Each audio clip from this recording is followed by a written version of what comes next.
Around the year 1300, a great stone fortress stood against the bleak winter sky. Its thick walls and towering battlements overlooked a frozen moat, silent and imposing. In that single scene, you could already understand the world it was built to protect, a world shaped by power, wealth, and strict social order. Within those walls, two completely different lives unfolded under the same roof.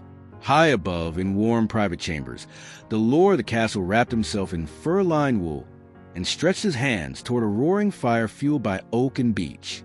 Far below, where damp stone walls never truly dried, kitchen servants, stable boys, and grooms curled up beside fading embers, hoping the last traces of warmth would carry them through the freezing night. They lived in the same castle, breathed the same cold air, and heard the same church bells, yet their worlds rarely crossed. A few flights of stairs separated them physically, but an enormous social divide kept them far apart. This documentary brings a forgotten world back to life with the help of artificial intelligence. Using evidence from medieval household accounts, royal charters, archaeological discoveries, and historical research, it recreates a world that survives today only in scattered records and weathered stones. If you enjoy thoughtful journeys into history, consider subscribing and leaving a like. Your support helps make these detailed. Today, we step inside a great fortified residence around the year 1300. Not through the eyes of a single noble or servant, but through the lives of everyone who called the castle home.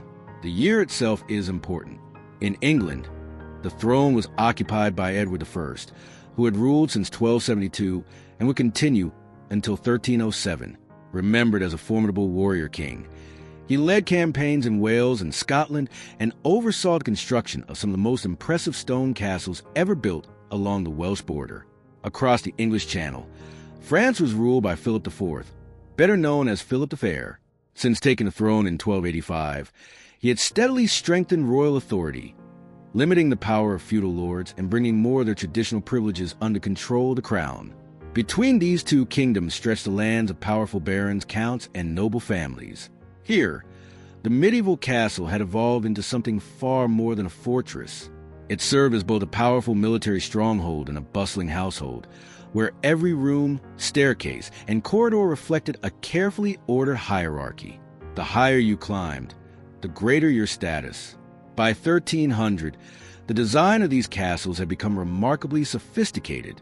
Many were protected by concentric curtain walls, with the inner walls rising higher than the outer ones. This clever arrangement allowed defenders on the inner ramparts to fire over the heads of soldiers defending the outer walls, creating overlapping layers of protection. The entrance, always a castle's most vulnerable point, had become a fortress in its own right. Visitors and enemies alike passed through a narrow gatehouse guarded by massive twin towers. Heavy portcullises could be dropped in an instant, sometimes 2 or even 3 in succession, trapping attackers inside. Above them, openings known as murder holes allowed defenders to hurl stones, pour boiling water, or drop burning timber onto anyone caught below. Beyond the gate lay the outer ward, a busy world filled with stables, workshops, blacksmiths, and storehouses that kept the castle running every day. Deeper inside stood the inner ward, the true heart of the residence. Here were the great hall, the chapel, the kitchens, the buttery, the pantry, and the towering keep whose upper chambers symbolized the wealth, prestige, and long history of the noble family. At the center of it all stood the Great Hall, the castle's political, social, and ceremonial heart. By the beginning of the 14th century, its design had become strikingly similar across both England and France. Long and rectangular, the hall was built for gatherings, feasts, and important decisions. Visitors entered through a screened passage that discreetly concealed the doors leading to the buttery, the pantry, and the bustling kitchens beyond, ensuring that the noise and smells of daily work remained hidden from the grandeur of the hall itself. At the far end of the hall stood the dais, a raised platform where the lord, his family, and distinguished guests dined at the high table.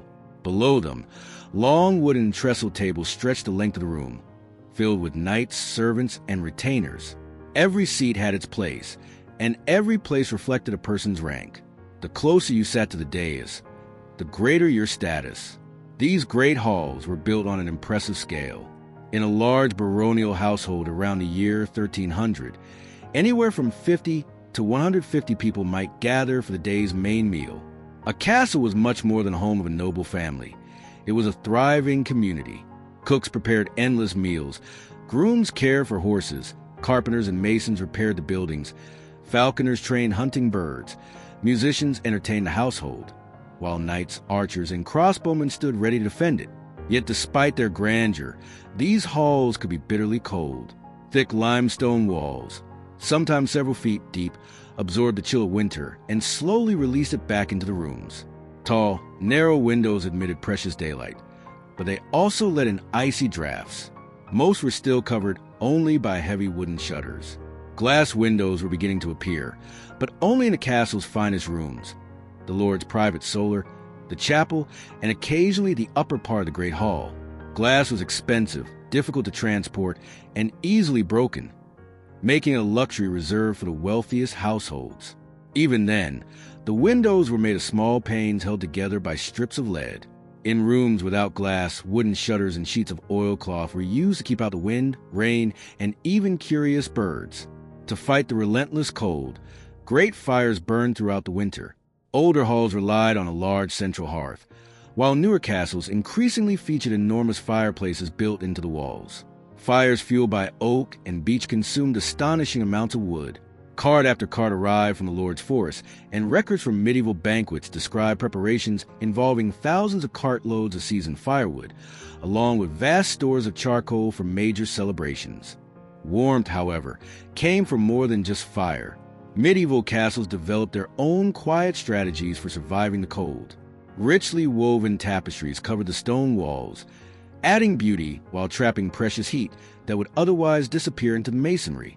The lords' and ladies' beds were surrounded by thick curtains, creating cozy spaces that held warmth through the night. Even clothing was designed with comfort in mind. Fur-lined robes, collars, cuffs, and hand openings helped the nobility stay warm during the harshest months of the year. For everyone lower down the social ladder, survival depended on simple solutions. Layers of thick wool, sturdy hoods, and felt garment provided as much protection as they could. The floors, whether stone or packed earth, were covered with fresh rushes, often mixed with fragrant herbs such as lavender, mint chamomile, sage, and fennel. These softened each step while helping disguise the constant smells of smoke, cooking, damp clothing, and unwashed wool that filled the castle. At the very top of this carefully ordered society stood the Lord and his lady. Their authority reached far beyond the castle walls, resting on a network of feudal duties, royal charters, and alliances with the church. Each day followed a familiar rhythm. The Lord attended Mass in the castle chapel before meeting with his steward to review accounts and estate finances. He dictated letters to his clerks, listened to petitions in the Great Hall, inspected his lands on horseback, presided over the manorial court, and settled disputes brought by his tenants. The lady of the castle played an equally important role. She managed the household stores and wardrobes, oversaw the education of the children through their tutors, supervised the work of cooks and laundresses through senior household officers, and arranged for supplies to be purchased from nearby towns. When the Lord was away, whether fighting in the king's wars or serving at court, the responsibility for the entire estate often rested on her shoulders. She directed its finances, managed its servants, oversaw its defenses, and ruled with the same authority as if her husband had never left. Just below the Lord and lady stood the senior household officers. These were not ordinary servants, but respected men of knightly or gentle birth. In the largest castles, many commanded their own attendants and played a vital role in keeping the household, its lands, and its people running smoothly every single day. The steward, sometimes known as a seneschal, was the most important official in the castle after the Lord himself. He managed both the estate and the household, making sure everything ran smoothly. By the late 13th century, the role had become so demanding that universities, such as Oxford, even offered formal training for future stewards. Over 6 to 12 months, they learned accounting, legal basics, and the art of writing official letters, skills that were essential for running a great medieval household. Working alongside him was a chamberlain who looked after the Lord's private apartments, managed the wardrobe, and safeguarded the household's money and valuables. The marshal oversaw the stables, supervised the horses and carts, maintained discipline among many of the servants, and kept order throughout the castle's outer ward. The chaplain held a role that went far beyond leading prayers. In larger castles, he often served as the Lord's Chancellor. Educated in Latin and French, he wrote official correspondence, managed important documents, and carried the Lord's personal seal, making him one of the household's most trusted advisors. Supporting these senior officers was an entire network of skilled workers. Clerks who kept records, accountants who tracked supplies in the kitchens and buttery, and personal attendants who moved constantly between the noble family and the bustling world of domestic service. While the upper floors belonged to the nobility, the lower levels and surrounding buildings formed the true engine of the castle. This was where the working household spent its days. The kitchens were enormous, darkened by years of smoke and filled with constant activity. To reduce the risk of fire and keep cooking smells away from the Lord's chambers, they were often built in a separate building or set well apart from the Great Hall. Inside, giant open hearths blazed from dawn until night. Whole animals slowly roasted on iron spits turned by young kitchen servants, while massive cauldrons simmered with stews, pottages, and rich sauces. Nearby, ovens burned almost continuously, consuming huge quantities of firewood to bake bread for everyone living within the castle walls. Bakers and brewers usually worked in separate buildings for the same practical reasons: fire safety and ventilation. Every day, they produced the two essentials of medieval life: bread and ale. The ale was lightly brewed and relatively weak, making it the everyday drink of nobles, soldiers, servants, and laborers alike from morning until evening. The kitchen itself operated with military precision. Sergeants of the kitchen supervised the staff, kept careful records of food stores, and answered directly to the steward for every sack of grain, every barrel of salted meat, and every cartload of supplies that entered the castle gates. Step outside the kitchens, and the castle opened into another busy world. Near the wells, laundresses scrubbed sheets, towels, tablecloths, and clothing in large wooden tubs. They beat the fabric with wooden paddles and cleaned it using with ash and strong alkaline solutions to remove dirt, grease, and sweat. Nearby, seamstresses carefully repaired the elegant gowns of the lord and lady, stitched the uniforms worn by household officers, and mended the simpler clothes worn by servants. In the stables, grooms and farriers worked from sunrise to sunset. They cleaned stalls, groomed horses, repaired harnesses, fitted horseshoes, and prepared the animals for travel or war. Horses were among the castle's most valuable possessions, not only essential for transport and battle, but also powerful symbols of their owners' wealth and status. The ringing of hammers echoed from the blacksmith's forge, where armor was repaired, horseshoes were shaped, nails and hinges were forged, and countless everyday tools were made by hand. Beyond the main gate stood small cottages and workshops where herdsmen, millers, woodcutters, rope makers, candle makers, potters, basket weavers, and spinners carried out the work that kept the entire estate functioning. The castle was also home to a permanent military force. A small garrison of men-at-arms lived near the gatehouse and within the towers overlooking the walls. Around 1300, these soldiers wore chain mail over thick padded gambesons, protected by iron helmets and increasingly reinforced with early pieces of plate armor as military technology continued to evolve. During peaceful times, they patrolled the battlements, guarded the gates, watched over the outer ward, and escorted the lord whenever he traveled. But when war threatened, their numbers quickly grew. Knights and soldiers who owed military service under the system known as Castle Guard arrived to defend the fortress. Under this feudal obligation, the lord's tenants were required to provide armed men to protect his castle for fixed periods each year. Life as a soldier was disciplined, but far from luxurious. The marshal directed their daily routine.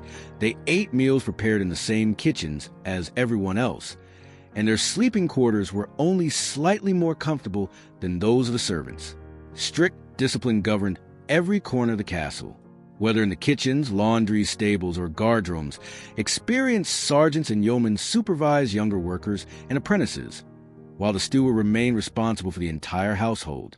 Most servants earned only modest wages, but their pay included food, shelter, and often clothing. A kitchen scullion might receive only a few pennies a year, yet he was fed from the leftovers of the lord's table and slept beside the fading warmth of the kitchen fire. A laundress might be rewarded with cloth instead of coins, while a groom could receive sturdy boots and a warm hood as part of his annual wages.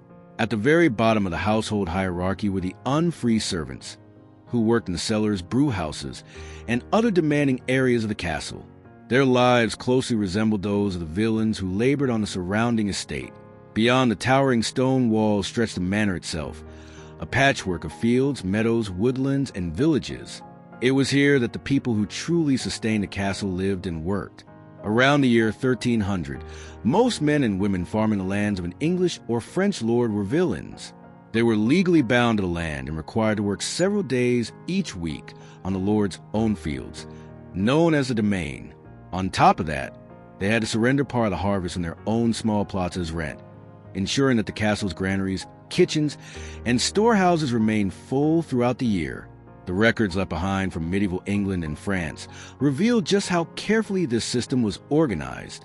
The 100 rolls of 1279 and 1280, along with similar surveys across France, documented every obligation in remarkable detail.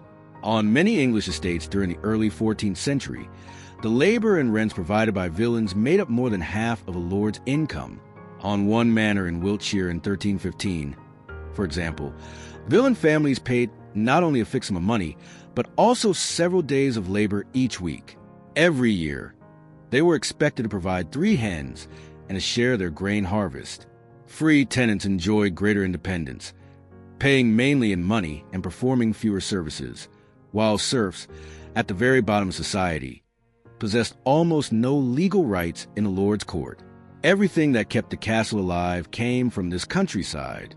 The grain baked into bread, the vegetables simmering in the kitchen cauldrons, the wool stitched into warm clothing, and the barley brewed into ale all came from the labor of thousands of ordinary people working the surrounding fields. Their efforts sustained the few hundred men, women, and children who lived behind the castle's walls. Life inside the castle moved to a steady and predictable rhythm. The bells of the chapel marked the passing hours, while the porter at the gate announced the arrival of visitors and supplies. Each day began with Mass, celebrated by the chaplain, before the household scattered to its many responsibilities.